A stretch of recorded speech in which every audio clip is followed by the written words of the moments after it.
પછી આમાં ટાઈપ સામાન્યના કયા લખવાના? દ્રવ્ય સામાન્ય, ગુણ સામાન્ય, કર્મ સામાન્ય. દ્રવ્ય સામાન્યમાં શું કે દ્રવ્ય સેમ લઈએ તો ઇન્ક્રીઝ થાય શરીરમાં, જેમ કે માંસ ખાઈએ તો માંસ ધાતુ વધે. પછી ગુણમાં શું ક્વોલિટીઝ વધે એની, તો શું કે મધુર ઇન્ટેક ઓફ ક્ષીર એન્ડ ધ્રુત ઇન્ક્રીઝ છે, શુક્ર ધાતુ. એ રીતે એક્ઝામ્પલ કરી દેવાના. કર્મમાં કર્મ ઇન્ક્રીઝ થશે. વાત દોષ increase by running, walking, exercise કરિંગ.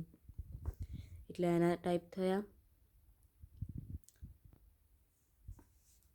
વિશેષમાં same type દ્રવ્ય વિશેષ, એટલે કે બાય યુઝિંગ યવ માસ ધાતુ રિડક્શન ટેક પ્લેસ. પછી ગુણ, તો એમાં ક્વોલિટીઝ ઘટશે ઓપોઝિટના લીધે, કે તેલ હેવિંગ પ્રોપર્ટીઝ લાઇક સ્નિગ્ધ, ગુરુ, ઉષ્ણ, વિચ ઇઝ ઓપોઝિટ વાત દોષ. સો તેલ ઇઝ વાત સામક. એક એક્ઝામ્પલ કરી દેવાનું. કર્મમાં બી એવું કે વાયુ ચલ ગુણ પ્રધાન છે, તો સ્લીપિંગ અને સિટિંગથી આપણો વાયુ ઘટશે. તો આ શ્લોકને એ હવે છે ત્રિદંડ, તો કે સત્વ આત્મા શરીરમ છ ત્રયમેત ત્રિદંડત્વત લોકોતિષ્ઠતિ સંયોગાત તત્ર સર્વમ પ્રતિષ્ઠિતમ. એટલે કે સત્વ, આત્મા એન્ડ શરીર, આ 3 દંડ છે. This are the tripods of life, આપણા ટ્રાયપોડ્સ ઓફ લાઈફ છે. The whole universe depends on their combination, આ 3ના કોમ્બિનેશન ઉપર યુનિવર્સ રહેલી છે. They constitute the basis for each and every substance. The combination of these 3 is called Purush. He is the Adhikaran of the Ved Chikitsa, and to increase the health status of him Ved is explained. એટલે આ આપણા લાઈફનું tripod છે, અને અધિકરણ એટલે કે substrate, આપણી જે વેદનાઓ છે એમને સબસ્ટ્રેટ કરે છે. તો આ શ્લોક કરે છે એનું થોડું ડિસ્ક્રિપ્શન યાદ રાખવાનું છે. પછી છે કે દ્રવ્ય સંગ્રહ. હવે આ ચેપ્ટરમાં જો ક્વેશ્ચન પૂછાતો હોય તો એ આ જ છે કે એક્સપ્લેન ધ દ્રવ્ય એન્ડ ક્લાસિફિકેશન. 10 માર્ક્સમાં આવે છે.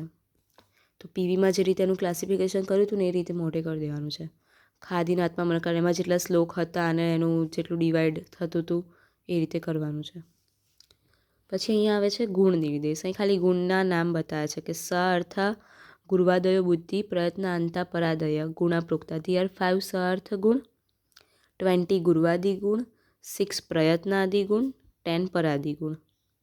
એમ કરીને 41 ટોટલ છે. ટોટલ 41 થયા. તો ગુર્વાદી ગુણને સામાન્ય ગુણને શારીર ગુણ બી કહેવાય.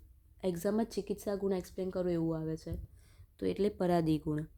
પછી આને વૈશેષિક બી કહેવાય, સ અર્થાને, અને વિશિષ્ટ બી કહેવાય. આને આધ્યાત્મિક ગુણ કહેવાય, આત્માદિ ગુણને. 6માં પેલા આવશે ઈચ્છા, દ્વેષ, સુખ, દુઃખ, બુદ્ધિ, પ્રયત્ન. 5માં સ અર્થવાળા. 10માં તો પર, અપર, યુક્તિ, સંખ્યા, પરિણામ, સંયોગી વાળું. ગુર્વાદી પેલા જે ઓપોઝિટવાળા છે એ. અહીંયા ટેબલમાં બધા આપ્યા જ છે, જોઈ લેજે એકવાર. પછી કર્મ, તો આ કર્મની ડેફિનેશન છે કે પ્રયત્ન આદિ કર્મ ચેષ્ટિતમ ઉચ્યતે, એટલે કે એની ફોર્મ ઓફ એક્ટિવિટીઝ લાઇક પ્રયત્ન એ કર્મ કહેવાય છે. કર્મનો ક્વેશ્ચન બી 5 માર્ક્સ માટે પૂછાય છે કે કર્મની ડેફિનેશન, પછી એનું લક્ષણ છે શરૂ કરવાનું કે સંયોગે ચ વિભાગે ચ કારણમ દ્રવ્યમાશ્રિતમ કર્તવ્ય છે ક્રિયા કર્મ ન આન્યદ અપેક્ષતે. એટલે એક્ઝિસ્ટેડ કર્મ ઇન દ્રવ્ય ઇઝ ધ કોઝ ફોર સંયોગ એન્ડ વિભાગ. એટલે કોઈ બી કર્મ હોય દ્રવ્યમાં એ એના સંયોગને વિભાગ પર રહેલું હોય છે. Karma is the kriya related to kartavya, કર્તવ્યને રિલેટેડ એક ક્રિયા છે. It does not require any other factor for its action. એના માટે એને કોઈ અધર ફેક્ટર નહીં જોતા એક્શન કરવા માટે, એને કારણ કહેવાય છે. પછી કાર્ય ઇઝ ના, આટલું એનું ડિસ્ક્રિપ્શન. સંયોગે છે વિભાગે છે એ થઈ ગયું. સંયોગ એટલે કોમ્બિનેશન, વિભાગ એટલે એનું સેપરેશન. તો પછી એના ટાઈપ્સ લખવાના છે. કર્મના પેલા 5 આવે છે ને, ઉત્ક્ષેપન, અનુક્ષેપન, તો એ વાળા એના ટાઈપ્સ લખવાના છે. ઉત્ક્ષેપન, અપક્ષેપન, આકુંચન, પ્રસારણ અને ગમન. પછી પંચકર્મ લખી દેવાના. વમન, વિરેચન, નશ્ય, અનુવાસન, બસ્તી, નિરુબસ્તી. પૂર્વકર્મ છે સ્નેહન, સ્વેદન. પછી સમવાય, તો સમવાયો અપૃથક ભાવો ભૂમિયાદિનામ ગુણે મત સનિત્યો યત્ર હિ દ્રવ્યમ ન તત્ર નિયતો ગુણ. તો સમવાય ઇઝ ધ અપૃથક ભાવ, એટલે કે ઇનસેપરેબલ રિલેશનશીપ બિટવીન ભૂમિ એટસેટ્રા વિથ ધેર ગુણ, ભૂમિ અને એના ગુણ સાથેની. તો ધીસ ઇઝ નિત્ય, આ શાશ્વત છે. બિકોઝ વેર ધેર ઇઝ દ્રવ્ય ઇટ્સ નિયતતા ગુણ ઇઝ ઓલવેઝ એસોસિએટેડ. જ્યાં દ્રવ્ય હોય ત્યાં શાશ્વત એનું જે છે એ ગુણ એની જોડે હોય જ. Such as relationship between Prithvi and ગંધ, આપ એન્ડ રસ, તેજ એન્ડ રૂપ, વાયુ એન્ડ સ્પર્શ, આકાશ એન્ડ શબ્દ. તો આ એનો શ્લોક કરવાનો છે સમવાયનું, આટલું ડિસ્ક્રિપ્શન યાદ રાખવાનું છે.